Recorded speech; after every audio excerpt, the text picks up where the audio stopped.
453장 찬송하십니다. 453장입니다.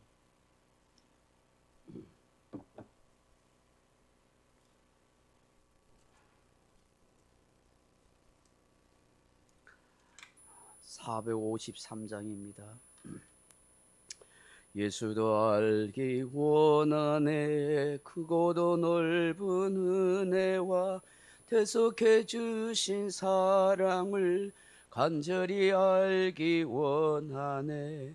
내 평생의 소원, 내 평생의 소원, 대속해 주신 사랑을 간절히 알기 원하네.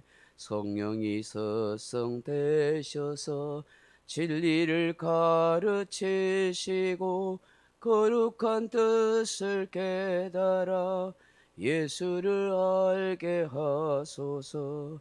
내 평생의 소원, 내 평생의 소원, 대속해 주신 사랑을 간절히 알기 원하네. 성령의 감화 받아서 하나님 말씀 배우니 그 말씀 한 절 한 절이 내 맘에 겨운되도다. 내 평생의 소원, 내 평생의 소원, 대속해 주신 사랑을 간절히 알기 원하네. 예수가 계신 보좌는 영광에 둘려 있도다. 평화의 왕이 오시니 그 나라 왕성하도다. 내 평생의 소원, 내 평생의 소원, 대속해 주신 사랑을 간절히 알기 원하네. 아멘. 하나님 말씀 마가복음 12장 18절에서 25절 말씀까지입니다. 마가복음 12장 18절에서 25절 말씀입니다. 마가복음 12장 18절입니다. 부활이 없다 하는 사두개인들이 예수께 와서 물어 이르되 선생님이여, 모세가 우리에게 서주기를 어떤 사람의 형이 자식이 없어 아내를 두고 죽으면 그 동생이 그 아내를 취하여 형을 위하여 상속자를 세울지니라 하였나이다. 7형제가 있었는데 마지가 아내를 취하였다가 상속자가 없이 죽고, 둘째도 그 여자를 취하였다가 상속자가 없이 죽고, 셋째도 그렇게 하여 일곱이 다 상속자가 없었고 최후의 여자도 죽었나이다. 7사람이 다 그를 아내로 취하였으니 부활 때 곧 그들이 살아날 때에 그 중에 누구의 아내가 되리이까? 예수께서 이르시되 너희가 성경도 하나님의 능력도 알지 못함으로 오해함이 아니냐. 죽은 사람이 죽은 자 가운데서 살아날 때에는 장가도 아니가고 시집도 아니가고 하늘에 있는 천사들과 같으니라. 아멘. 사랑하는 성도 여러분, 예수님 당시에 유대 사회에서 영향력을 행사하던 정치적, 종교적인 두 집단이 있었습니다. 바리새파와 사두개파입니다. 사두개파는 사독 대제사장의 후손들로 바리새파와는 달리 종교적이라기보다는 굉장히 세속적이고 정치적인 그런 사람들이었습니다. 이들은 영적인 것을 잘 믿지 않았습니다. 아주 이성적이고 논리적이며 지성을 중요시하는 사람들이었습니다. 그렇기 때문에 천사의 존재도 믿지 않았고 심지어 부활도 믿지 않았습니다. 사도행전을 보시면 바리새인들과 사두개인들 간에 부활에 대한 논쟁이 그렇게 있는 것을 보게 됩니다. 오늘 본문에서도 부활이 없다라고 하는 이 사두개인들이 예수님을 찾아왔습니다. 모세의 율법을 따라서 계대 결혼법에 대한 질문을 던집니다. 우리 문화에서는 잘 이해할 수 없지만 성경에 보면은 하나님께서 그 남자의 그 가족의 형제 중에서 그 형이 결혼을 해서 아들이 없이 죽게 되면 그 형의 어떤 모든 재산에 대한 상속을 위해서 동생이 형수를 취해서 결혼을 해서 거기에 아이를 넣으면은 형님의 아들로 그렇게 상속자로 삼는 그런 제도로 이렇게 만들어 주셨던 것입니다. 하나님이 그렇게 하셨습니다. 그렇게 함으로 그 가정 그 가문에 씨가 끊어지지 않도록 대가 끊어지지 않도록 그렇게 한 것이죠. 오늘 본문에 보면 이 모세 율법에 따라서 이 계대 결혼법이 있다는 사실을 알고 이 사두개인들이 그렇게 질문을 하는 것입니다. 한 가정에 7명의 형제가 있었는데 큰형이 죽어서 둘째가 형수를 취하여 형을 위한 상속자를 낳아야 되는데 그 둘째도 자식도 못 놓고 죽어버렸습니다. 뭐 그렇게 해서 7명의 형제가 계속해서 그 형수하고 그렇게 결혼을 하게 되는데 7명이 몽땅 자식을 못 놓고 다 죽었습니다. 그리고 그 여인도 죽었습니다. 나중에 부활하면은 누구의 아내가 되겠습니까? 하고 이렇게 엉뚱한 질문을 한 것이죠.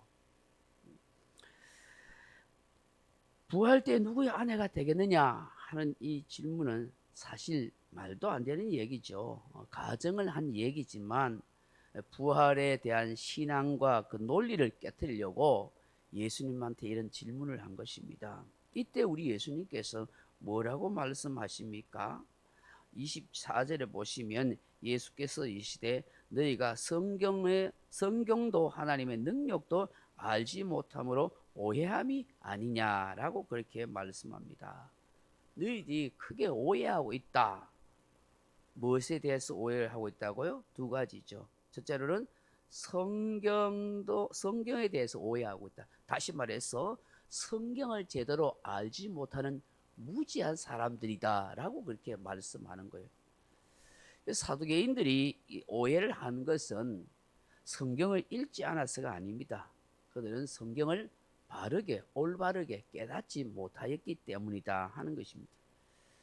그들은 성경 말씀에 대한 의미를 잘 모르고 또 잘못된 해석을 일삼았으며 또한 성경에 위배된 부패한 그런 이성을 내세워서 그들이 보고 싶은 것만 보고 믿고 싶은 것만 믿으려 했다 하는 것이죠. 성경 그 자체의 의미를 깊이 깨닫거나 그 자체를 믿으려 하지 않았던 것입니다. 다시 말해서 예수님이 이 사두개인들에게 하시는 말씀은 성경에 대한 무지로 인해서 이런 오해와 이런 과오를 저지르고 있다라고 말씀하고 있습니다. 요시야 시대의 신앙개혁 운동은 율법서의 발견과 함께 그 율법을 바로 이해하고 깨달았을 때에 회개가 가능하고 신앙개혁이 일어났던 것이죠. 16세기의 루터의 종교개혁은 성경이 번역되고 그 성경이 번역되어서 널리 보급되면서 사람들이 이 성경을 바로 이해하고 깨달음으로 인해서 종교개혁이 일어난 거예요. 루터도 마찬가지죠. 여러분 어느 날 이단에 넘어가는 사람들이 성경을 안 읽거나 몰라서가 아니라 사실은 성경을 바로 깨닫는 지혜와 지식이 없기 때문인 것입니다. 교회 생활을 오랫동안 하고 신앙생활을 오래 하고 심지어 성경을 열심히 읽는다고 해도 바른 성경적 지식과 깨달음과 이해가 없으면 이렇게 무지한 말로 오해를 하거나 왜곡되이 해석하게 된다 하는 것을 말씀하는 것입니다. 그러므로 우리는 이러한 사실들을 마음 깊이 깨달아서 성경을 잘못 이해하고 무지함으로 이 성경을 오해하는 일이 생기지 않도록 많이 기도해야 합니다. 그래서 성경을 읽을 때마다 하나님 이 말씀을 잘 깨달아 알 수 있도록 도와주옵소서. 또 잘 모르면은 목회자한테 가르침을 또한 배워야 하는 것이죠.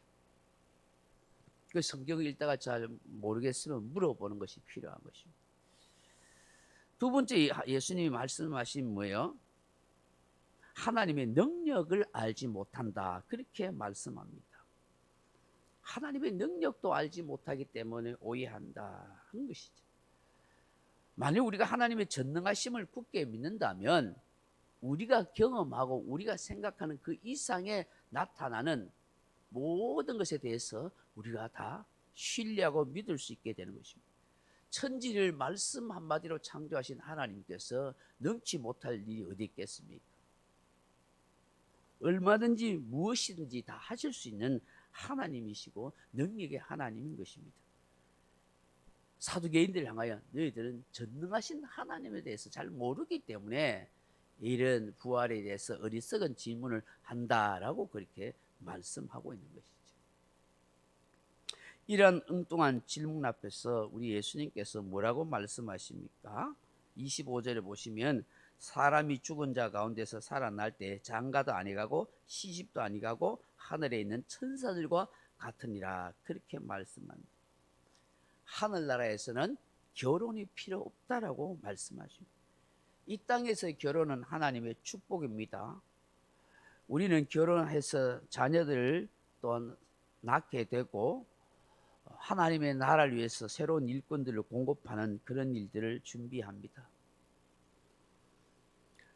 하늘나라에서는 그렇지만 부활 후에는 결혼이 필요치 않습니다. 왜냐하면 천국은 사망이 없는 곳이기에 출생도 필요 없게 되고 자손이 끊길 염려가 없는 것입니다.